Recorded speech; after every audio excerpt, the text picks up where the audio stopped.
to the new episode in Photoshop Tools series.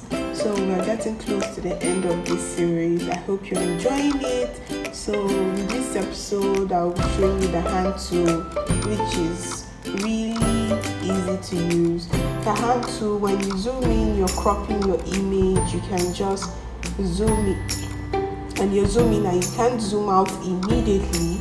You can use the hand tool to drag and move your item. Here I am not using an external mouse, so it's not, you can't exactly see me use it, but it's really easy. You can just press the space bar on your computer or your keyboard and you can click and move your artboard however you would like it. Then the rotate view to, as it says, it rotates, so it can move whichever way you would like, and you can also adjust the angles for the mathematicians who would love figures more than freestyling.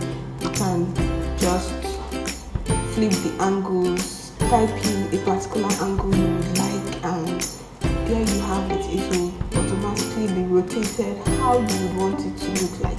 So for your projects, you want to rotate something, an artwork, you can just do that easily with ease. And you can also rotate all windows. So if you have multiple windows opened, you can click this, and whenever you rotate one, all windows automatically rotate with it, this to the same angle.